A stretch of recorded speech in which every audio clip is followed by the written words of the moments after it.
Here's why we're not out in the shop and you get the same view you have got the last couple videos. Every time I go to film, this is what's coming down. Just tons of rain, and on that metal building, while it sounds awesome, it is hard to record in. So we'll be back in the garage again today because of this.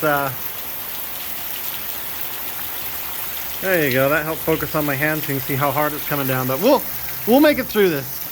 All right, welcome back. Today we're going to talk about shopping. If you like this series, the buying a classic car series or truck, I guess, go ahead and hit that thumbs up, subscribe, and if you haven't seen the other videos, this will be the 4th video in the series. There is a playlist. I really wanted to film out in the shop, but as you saw on that earlier clip, it's just coming down too hard, and on a metal roof, it's freaking loud. So we're out here, which I like this spot. It's just kind of boring, so I'll try and throw up some more pictures as we go. But there's something to consider when you're shopping for a car. I know we've talked about budget, selection of a vehicle, and then just an intro video. So here, it's time. You've got kind of what you're looking for, maybe a vehicle or two, and it's time to go start looking at some cars. One thing you may want to do, especially if it's summer, which it is right now, or spring, maybe even fall, go to a car show. A lot of information can be learned at a car show. Plus, you'll get a chance to see these beauties up close. And you know, some of them, if you get to talking with them, may actually sell you that car. I've seen it happen. I have talked to guys, and a lot of times their prices are a little higher because they're not really actively seeking to sell. But if they got X amount of dollars, they would sell. So not only that, they'll let you know what issues they've had, potentially, what they really like, get to hear a story or two, and you get to look over a car. You can look for rust bubbles on it or anything like that, because if you see it on that car, chances are you would see it on another car, potentially. Best thing you can do is if you see somebody and they fully restored it, you could probably talk to them and say, did you notice any trouble spots? I'm thinking about getting one. And when you say that, it opens it up to you being able to let them know, hey, if this is for sale, now's your chance to plug it. 2, here's your chance to talk about all the good work you did. It's a win-win. Some people just are not very social, so you probably won't get too far, but car shows are amazing to go look at these. And what you're trying to do is you're trying to get a baseline to judge other cars by. So if you see 2 or 3 good examples and then you go out and explore and you see one and you're like, oh, that's not even close to what those others are, but let's say this is a $60,000 car and you got a $30,000 budget, you're going to have some imperfections. Now if this is a top of the line and it's $30,000 and your budget's $30,000, then this should set the standard. What you looked at should be what you would expect to find in a vehicle you're looking at. So some other things to consider when you're shopping: travel time. What's popular in one area may not be popular in another area, but a lot of people are generally lazy or they lack the equipment to go get a car and bring it home. And what I mean by that is, let's say you're shopping for a C10 like we've got here, and like I have, and I'll throw a few of those pictures up while I'm chatting here. You're shopping for a C10 and they're very popular in your area, and they're maybe not as popular over, I'm in Georgia or Tennessee areas where I'm at. I'm close to Alabama, but let's say over in Alabama, they're not as popular. You know what that means? It means the price is going to be lower. There's probably going to be more of them and less people fighting you for them, which is always a win. Always a win. So another thing to consider, I know this one, I'll put a picture of the truck right here, the silver truck, the 85 step side. I was excited. So I schedule it early morning. I'm going to go look at it so it doesn't use my whole day off.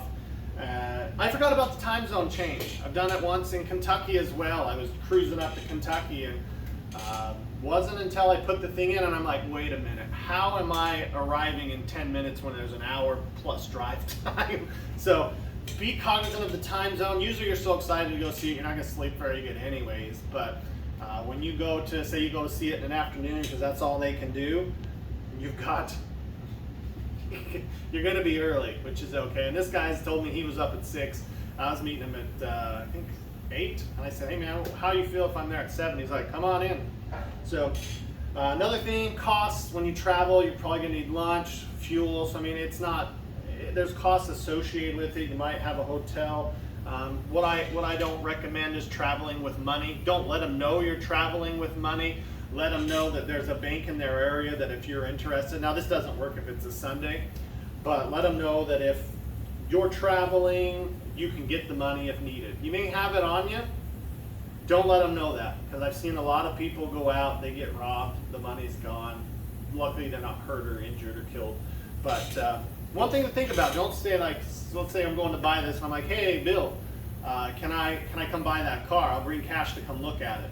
Be like, hey, I'd like to come look at that car. I can get the cash from a bank in your area, so I want to come see it. That way, not everybody's evil, but there are those out there that'll post up nice deals. You'll go look at it and you'll be robbed, or once they hear you're not bringing cash, like, well, I've got a cash buyer. It's another thing to watch out. I've got a cash buyer. They could, but they also probably want to give you a sense of urgency to feel like you have to carry cash. Kind of already talked about it. Get a baseline. You may buy the first car you see, and that's fine too. It happens. But if you go see one and you go see another same day, that gives you something to compare, and it's always better to compare for your mental stability, going like, did I do the right thing? Well, this car's way nicer than that one, and you'll feel a lot better about the deal. I kind of told you about traveling. A lot of times it seems like if I'm local, I gotta be quick. But if I'm willing to travel to Alabama, Kentucky, I can usually get a better deal and just as nice cars. So where would you shop? There's a lot of places you can shop. One thing I've noticed and kind of liked is Facebook. Join a group. I just joined a group of a Chevelle group and a Camaro group that I wasn't a part of. And I said, looking to buy a 69 Camaro. A few people post them up. I told them what I wanted, colors I preferred. A couple people DM'd me, which means direct message for those of you that are maybe going to be new into Facebook to use it for this. They messaged me, and he's like, hey man, this isn't listed, so it's not technically on the market, but here's my car, here's what it is. It's an RS like you want, it's not an RS SS, but here's what it's got. I'm looking to get 47 or whatever he said.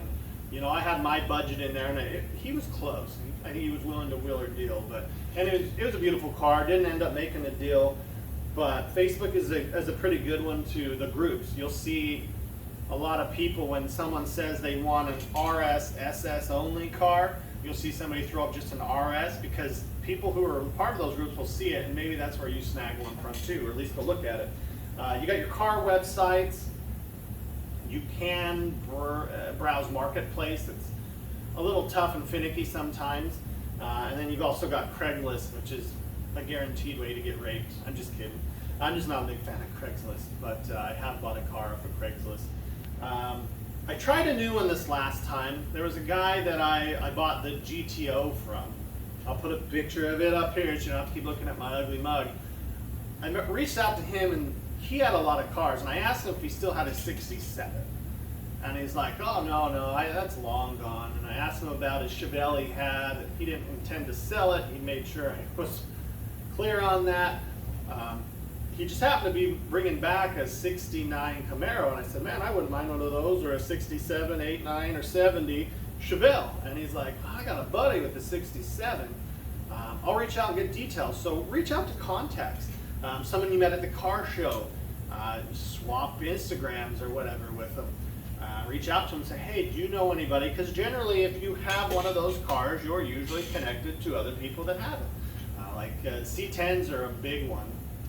C10 Club of Georgia, Tennessee, C10 Nationals go around. It tends to bring you together like this. So just a couple ideas to think about when you're shopping. Once you have your car selected and your budget set, you'll be good to go. Get that baseline. That's probably the biggest advice, and don't travel with cash. And if you do, don't tell them you're bringing all the cash. If you've already met them once and you've seen the car, seen the title, meet them at a public place, bank or whatever. I've done that a couple times and said, hey, I'm going to meet you at this bank. Are you cool with that? And they said, yeah, man, it's cool. And I met them out front. They're like, so we got to go in? I said, no, I got the cash. I just didn't want you to think I was going to show up with the cash. So it's just little things, peace of mind. I might be paranoid, but if it saves one or two of you guys out there from getting robbed point blank and losing all your hard-earned muscle car, muscle truck, classic car money, I've done my part. So again, you like this series, go check out the playlist. This will be video number 4. There should be, at least if you're watching this, at least 4 others in there on this. This was just a shopping section, just the basic things I've learned over the years. I've bought them from websites, Marketplace, Craigslist. I know when I was out in Utah, KSL was the Marketplace. Marketplace has jack squat compared to KSL. So know your area, know what's available. If you have friends and you're willing to travel and they live there, ask them what they use to look for stuff. They may have some local classified that's awesome. Use your networking skills, people you meet at car shows, people you bought a car from in the past, friends of friends, have them reach out. You can even put it on your socials and say, hey, looking for one of these, let me know if you've got somebody. Be specific. The more specific you are, the better results you'll get. I'm looking for a Nova with a V8. That way you don't get an inline six.